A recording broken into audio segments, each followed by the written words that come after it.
Hello, I'm Susan Regan, host of Connecticut Valley Views, and my guest today is Senator Republican Minority Leader Stephen Harding of the great state of Connecticut. Will be discussing today, and we'll need to have an explanation on the status of what has been a critical concern to Connecticut taxpayers. Why have electric bills skyrocketed, particularly this summer? So, Senator Harding, the segment of consumer invoices of which we are mostly concerned are something which I find rather ridiculously called public benefits, because these are not benefits, they're concerns. The label is a dichotomy because the line item are not ID. We don't really know what is listed, we don't know what's included. And do they really apply to anything to do with electric bills? So we're questioning those charges and what would be relevant to that bill that everybody receives. So what's included? Can you identify them, give them what it means to the consumer, and who approved these inclusions and just literally put them on? So please. So Susan, first, it's great to be on your show, and I want to thank you and your husband Bill for all your years of service in spreading the word and advocating for common sense measures, frankly, throughout our state. So it's an honor to be on your program here today. I'll just start with saying that. I appreciate it. But getting into your question, you highlighted something that I think so many people throughout the state are thinking, right? You're saying exactly what countless number of my constituents and many other senators and representatives constituents have throughout our state, which is, what is this charge? Why am I paying for it? And frankly, I can't afford it. I hear that from so many constituents that they pick up this bill, they see a $200, $300 public benefit charge, which has nothing to do, frankly, with their supply and generation and what they're doing to electrify their home. And what it is, Susan, is really supplementing policies here in Hartford. It's a hidden tax. It's nothing more, in my opinion, than a hidden tax, because it has nothing really to do with the service that the electrical power is providing a home, and has everything to do with policy, frankly, in Hartford. What do I mean by that? Well, one of the aspects of the public benefit was this moratorium that Governor Lamont extended well beyond what was considered the period of time we had during COVID. I think most of us understood why there was a moratorium on shutoffs during the COVID-19 pandemic and in the height of it. But Governor Lamont unilaterally, through his executive authority, which I disagreed with him having for the amount of time that he had, utilizes that power to extend this moratorium for literally years beyond what the COVID pandemic was. And that moratorium cost upwards of $200 million. And then that got baked into all of our bills in this public benefit charge. So that's one critical aspect of it. And I hear from many constituents, and understandably so, and I'm sure you hear from them on your show and throughout your community, and saying, I paid my bill during COVID. I found a way to make ends meet and pay my bill during COVID. Now, not only am I paying my new bill, I'm also subsidizing all the other bills that weren't paid during COVID. There's a level of unfairness to that, to say the absolute very least. The secondary aspect are other social programs as it relates to energy and electricity, many of which to help those that are less fortunate, that I think we'd all necessarily agree that are good programs for our state to have. However, my argument is that should be done in the state budget and under the confines of our spending cap within the state budget. It should not be baked into a hidden tax on your electric bill to pay for these programs. I'm sorry to interrupt you, but that's what I think is a great concern. This whole thing is so opaque. Yes. It's literally call it public benefits, and you're supposed to accept it, and you don't have any line item. For instance, I'm looking at our own personal bill here. Out of the supply, it's 37% of the total bill. Transmission is 10%. Local delivery is 27%. And second in line to the supply charge are public benefits. I mean, it's a huge amount of your bill, and you don't even know what you're paying for. Yep. Well, you hit the nail on the head.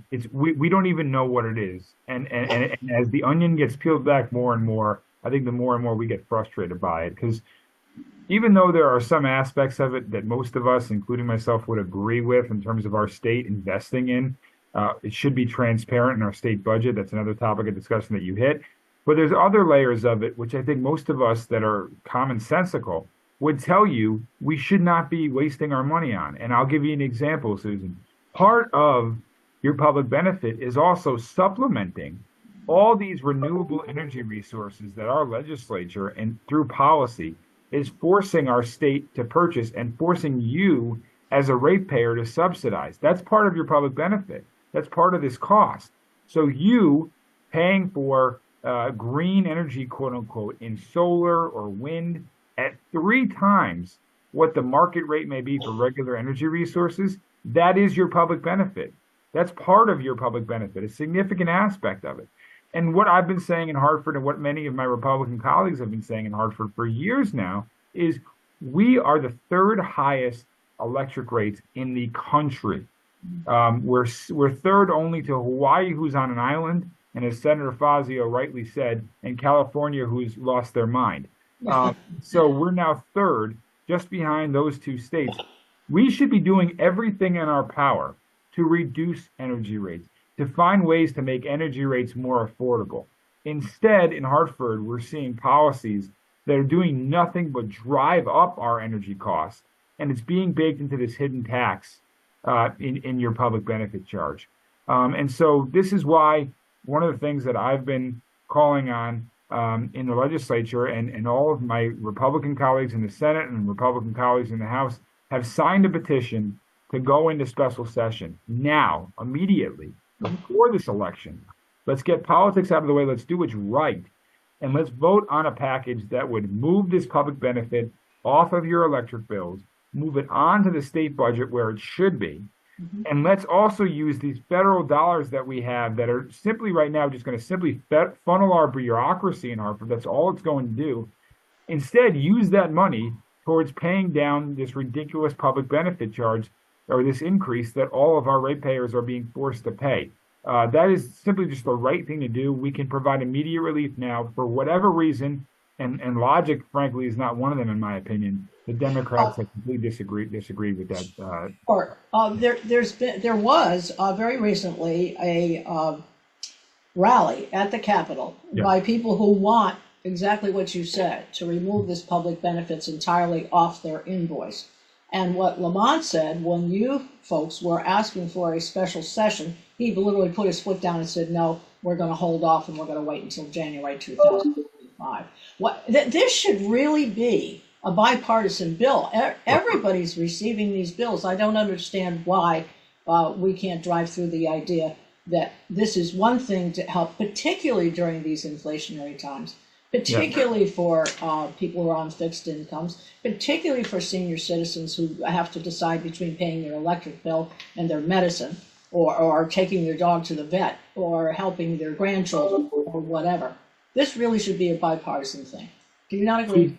Oh, Susan, you're 100% right. It doesn't matter who's receiving these bills. To your point, it's Democrats, it's Republicans, it's unaffiliated, it's everywhere in between. We're all suffering from basically our government's poor management of energy in our state. We're all being forced to suffer from that. And frankly, for the governor and the Democrats in Hartford to say, well, we can wait a few months to resolve this is so disrespectful to the constituents that they're supposed to represent. Because what's going to happen between now and whenever we go back into session, which could be as late as January, all of these hardworking people are going to be continued to force in the middle of the winter. In the middle of winter to pay these ridiculous electric rates. Some homes, like mine, for example, are completely powered. My heat in my home is completely powered by electricity. I mean, my demand, or excuse me, my supply that I'm using is going to skyrocket. And there's many other families that are in a very similar boat, hardworking middle-class people throughout our state that simply can't afford to pay these ridiculous energy rates. And so what we in the Republican Party are saying is it doesn't matter about election that's coming up. People can, to your point, Susan, you hit the nail on the head. People are suffering. People can't afford to pay their rent, their mortgage, their grocery bills because of this electric bill that's coming in. They need relief now.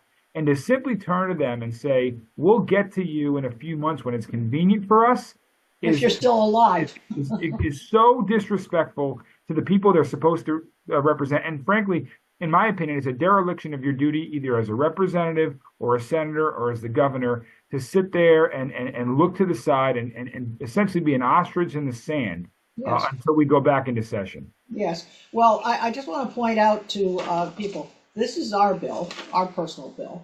And anybody who wants to know what we're referring to, it's way over to the right-hand side. It's in orange where it says public benefits. Now, I also want to bring up the fact, we personally, since May, June of this year, we were at 7% charge for public benefits out of the total bill.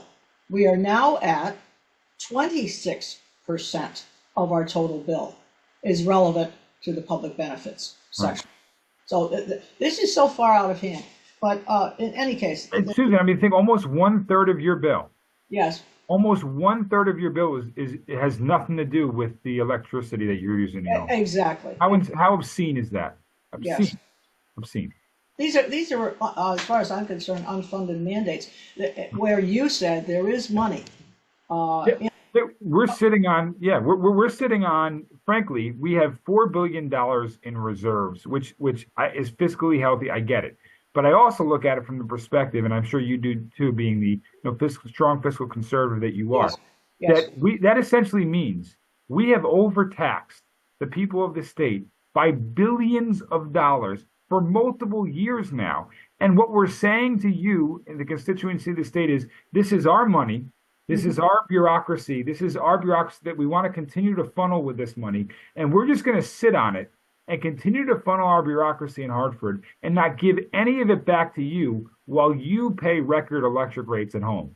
It is a complete dereliction of our duty as legislators in this state to not do something about this and not return some of this money back to the taxpayers of the state in the form of relief on the ridiculously exploding electric bills. Okay, so who is responsible for cause? I mean, who's the one who has the authority? Is it PURA who's running this ship? Yeah, so I mean, PURA has a role in this. PURA is mandated by statute and regulation. I mean, I would argue that PURA, there are multiple parties that have blame in where we sit today, frankly. PURA is certainly one of those entities that they're charged with really being a watchdog on the electricity in the state of Connecticut. But I would argue that they have not been a strong enough watchdog for the consumers, and that's the reason one of the reasons we're sitting here today. But I think what's a bigger driver than anything else, and obviously Eversource and UI are certainly not angels in any of this. You look at their profit margins and you see what they're forcing us to pay. It's quite ridiculous as well. So there are many entities that play a role in this. But what I think we continue to lose sight of, and I think it's important for your viewers to know, is that the Democratic majority in Hartford have their hands all over this. I was asked recently whether or not they have any blame for this. They own this like the Steinbrenners own the Yankees, frankly. Okay. They have been in control of this state government and every level of state government for the better part of multiple decades now. And they have done nothing but create policy that oversees PURA, that oversees our utility companies, that have done nothing but drive up electric costs in our state to an exponential amount as we sit here today. And Susan, what makes it even scarier for me as a legislator, unless we go back into special session and stop the bleeding immediately, this is only going to get worse. That's what I think. Oh, yes. Oh, you're exactly right, because what they're doing is pushing EV mandates, which we're all going to have to pay for in our public benefit charge. In fact, PURA just recently, in the last meeting that they had, approved another addition to your public benefit to implement the EV mandate that the Democrat legislators want in Hartford. Yes. At a time when we're paying record electric rates and people can't afford to pay it to begin with. So to say the very least, there are many parties to blame for this. and parties, I mean entities, whether it be Pura, whether it be Eversource, whether it be the legislature, but the Democratic-controlled legislature for the past 2 decades have been the biggest driver for why we're sitting here today. And if people want to change, they need to vote for change and vote for Republicans, frankly, in November. We're the only party in our state that wants to do something about this issue and do something about it now.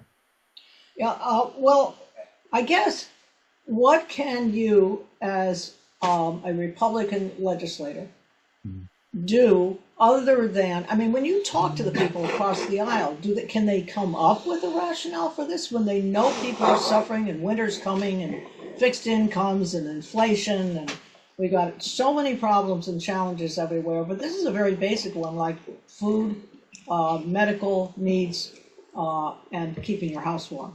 So yeah. what can you do beyond talking to them? I mean, are they deaf?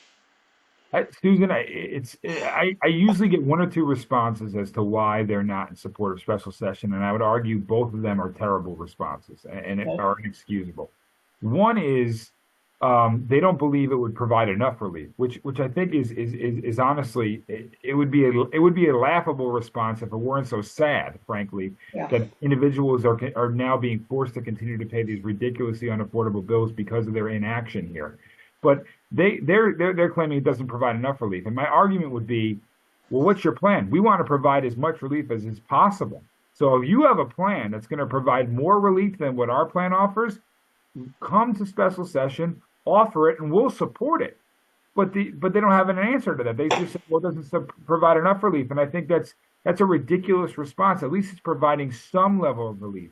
And I think some folks have said to me, Steve, we know that you're not going to necessarily resolve all of these issues overnight, which is true, but we just want to see you trying as government officials. Yes. And that's all they're asking for. And it's such a reasonable request from our constituents to say, work for us. We elected you, and we pay your salary. Work for us. Do something for us. That's simply say, we don't think it's going to provide enough relief is just a ridiculous response. At least it provides some level of relief.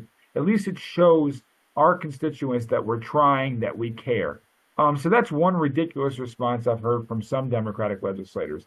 Well, do they really want to be voted back into their seats, or are they looking to get voted out? I mean, the point is, as I said, bipartisan. And now, a moment ago, you said that they approved something else. Were you referring to the next thing that has been approved, which is a $3 addition to this public benefits to cover the establishment of electric vehicle chargers? Yes, that's exactly what, and you're astute as always, Susan. You're on top of the issues, and you're exactly right. That is what I was referencing. Injury. Yes, and it's at a time when we're already paying record electric rates to then pass along this additional public benefit, which is going to make that public benefit aspect of your bill percentage-wise even higher, and on average as much as $3 per person. You're now going to supplement these basically the EV mandate, because what it is Eversource and UI came to the legislature when the Democrats in the legislature were pushing for this electric vehicle mandate, essentially, last year. And what they said is, well, we don't have the infrastructure for this. And so what the legislators that wanted this EV mandate told them is, well, go out and develop the infrastructure. Well, the utility companies went out and they did just that. And now they're beginning this process to do that. And they're coming back to the ratepayers and go, we've now begun the infrastructure that you're demanding through this EV mandate. Now pay us back for it. And you're all paying for it as constituents in your rates in this public benefit. Yes. And so that's what I'm referencing when I'm saying this is only going to get worse. If you continue electing Democrats to Hartford, they're going to continue to implement these unaffordable electric policies that are just going to drive people out of the state and make our electric rates even more unaffordable than they are today. All right. Now, on a personal basis, Governor Lamont has been, I think, in some circumstances and some challenges that we have in Connecticut, been reasonable. And, many times when people run into heating problems and so forth, they say there are places to go, particularly for older people, people who have medical problems, and you can go. What do you think on a personal basis that Governor Lamont would make it so difficult for people to meet the responsibility of paying this ridiculous Eversource bill with public benefits in it? Why do you think he's supporting this and saying no special session? I mean, any inside information as to why he would do this? I wish I knew, because if I knew, I would say something about it, and I would do whatever I could to kind of reverse his decision on this.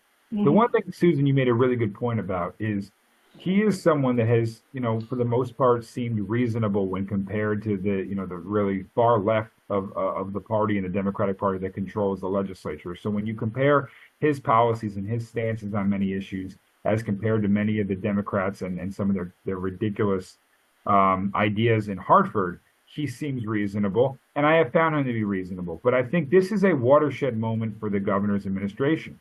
If he wants to continue to be considered reasonable, and someone that's willing to buck his party at times when they're wrong, this is a great example of an opportunity for him to do that. And frankly, Susan, that's exactly why myself and Representative Candelara, who's the Republican leader in the House of Representatives, first initially went to Governor Lamont and said, Governor, please call us into special session, because he unilaterally has the authority to call us into special session, frankly, at any time. He doesn't need the authority of the leaders in the legislature to do that. He has the authority individually to do that. So we thought to ourselves, he is someone that has proven in many circumstances to be much more reasonable than his Democratic counterparts in the legislature. So let's go to him first.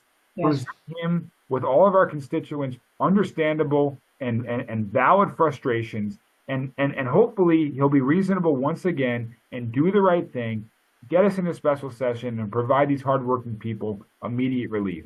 And go ahead. Up until now, unfortunately, he has not done that, and we've now been forced to resort to our only other option in the minority, and that is petitioning the legislature to go into special session, and that requires a majority of legislators in both the House and the Senate to petition for a special session. And as I understand, as we sit here today, Susan, only every Republican senator and representative has signed this petition, but to my knowledge, not one solitary Democrat has joined us in this effort to go. It's incredible. It's protecting territory. I don't know, protecting their position, but I would like to, as we speak, invite Governor Lamont to come on our show and give him the opportunity to, I guess, defend his position as to why he won't give you a special session. And I guess beyond that, my question to you would be, what can the public call Eversource and ask for an explanation of